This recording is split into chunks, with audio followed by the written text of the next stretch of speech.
Bonjour à tous et bienvenue sur ma chaîne. Bienvenue également à mes nouveaux et nouvelles abonnés.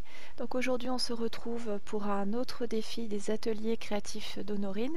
Donc ça faisait partie du tournoi Lise entre les lignes et donc ça concerne le défi numéro 6. Donc c'est l'avant-dernier dont les consignes c'est scraper au centre de la page uniquement, un journaling d'au moins 10 mots écrits à la main, un élément secret caché qu'on ne voit pas du tout, 3 photos et en bonus respecter un combo corail, gris ardoise et blanc, sachant que le noir est accepté pour le titre et le journaling uniquement.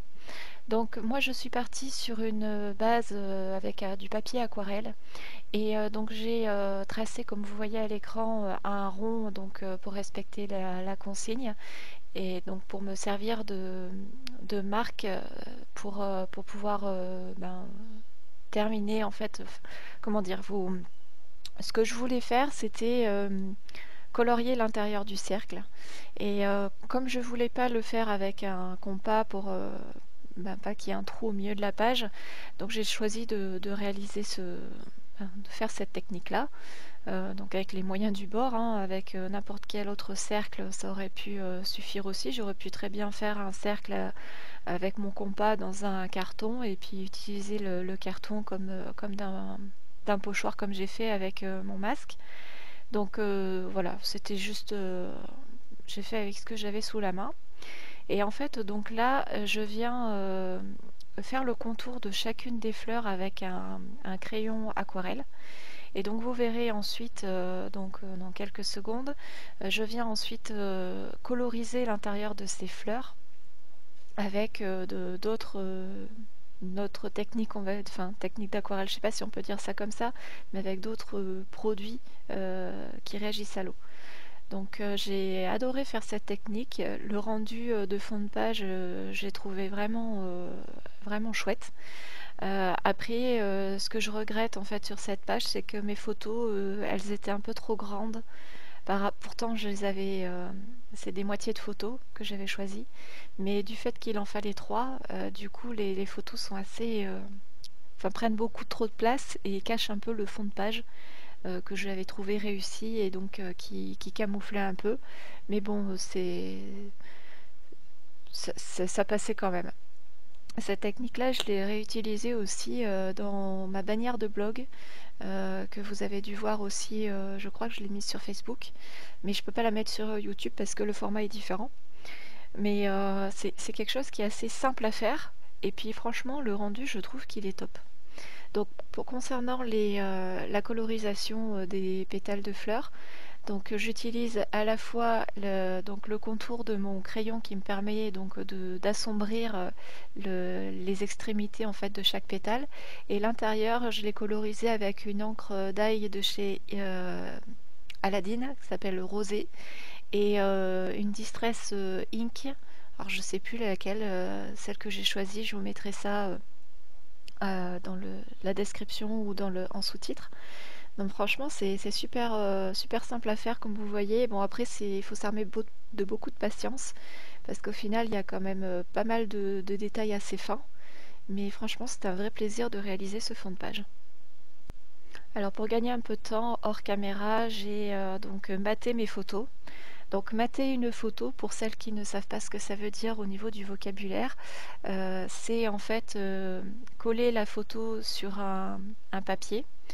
Et en fait, le matage, c'est le contour qu'on apporte, le cadre en fait qu'on apporte à la photo. Donc là, j'ai choisi du papier blanc autour pour faire ressortir le côté noir et blanc de la photo parce que j'avais essayé de le mettre directement sur du gris, mais ça ternissait trop l'image.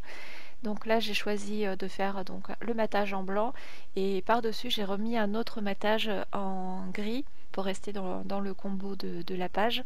Et j'ai utilisé des ciseaux cranteurs pour faire cet effet un peu déchiré. Donc comme vous voyez, je vous le disais, le fond de page au final avec les photos plus le titre, etc., je trouve que ça camouflait le fond de page que je trouve joli. Mais bon, au final, j'aime bien ce côté un peu de superposition de feuilles aquarellées, enfin de fleurs aquarellées sur le fond et de fleurs aussi aquarellées en découpage. Donc pour l'élément caché, j'ai choisi en fait de camoufler une quatrième photo. Donc comme vous le verrez un peu plus tard dans la vidéo, j'ai fait un système de rabat tout simplement. Et donc là, pour maintenir en fait cette partie fermée, j'utilise des tampons, enfin oui, des tampons colorisés que je monte en 3D. Et en fait, j'utilise comment dire, les extrémités du tampon pour pouvoir fermer ce rabat. Donc ça m'évite de mettre une ficelle ou quoi que ce soit, et puis ça reste tout à fait discret, puisque quand on ne le sait pas, ben, on ne peut pas deviner que la photo se soulève. Donc j'aimais bien ce côté un peu vraiment caché, voilà, voilà, cet élément caché. Je suis désolée, je trouve pas mes mots aujourd'hui.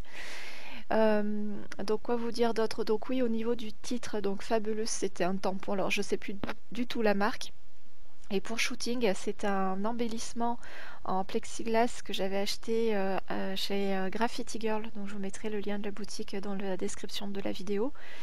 Et les tampons fleurs, c'est toutes des planches de chez Action, si je me trompe pas. Le pochoir aussi, ça venait d'une planche de chez Action. Je crois d'ailleurs que je vous les avais présentés dans un haul pour le pochoir. Les fleurs, je sais plus parce que ça fait un petit moment que je les ai, alors je sais plus à quel moment je les ai achetés ou si je vous les ai présentés en vidéo, puisqu'au début je ne faisais pas les hauls sur cette chaîne.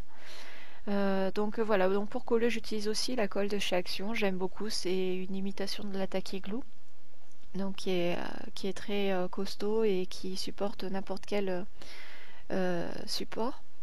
Et voilà, donc je rajoute mon petit journaling. Donc pour le rabat, le tampon qui ressemble, enfin de photo là, ce sont des tampons de chez Action. Et le tampon texte de fond, c'est un tampon de chez Florilège. Non, chez Graffiti, je vous dis des bêtises. Florilège, ils en ont un peu un qui ressemble sur le thème de la photo, mais celui-là, c'est du Graffiti aussi. Et donc voilà, je termine en mettant des petits strass au cœur de certaines fleurs pour apporter un peu de brillance et encore plus de volume. Et donc on arrive bientôt à la fin de cette vidéo, donc j'aurais bien parlé pour une fois. Et donc vous allez voir, je vous mets la photo de la page terminée, donc avec et sans la photo cachette. Et donc on se retrouvera très bientôt pour une prochaine vidéo. J'essaierai parce que j'ai des vidéos à monter, mais j'ai pas encore eu le temps de le faire. Mais quoi qu'il en soit, vous devriez avoir encore des vidéos pendant quelques mois, enfin au moins pendant 2 mois. Et donc voilà, ça sera tout pour aujourd'hui. Je vous embrasse, je vous remercie encore fort pour votre soutien. Et je vous dis à très bientôt donc pour la prochaine vidéo. J'essaierai de vous la poster la semaine prochaine. Salut!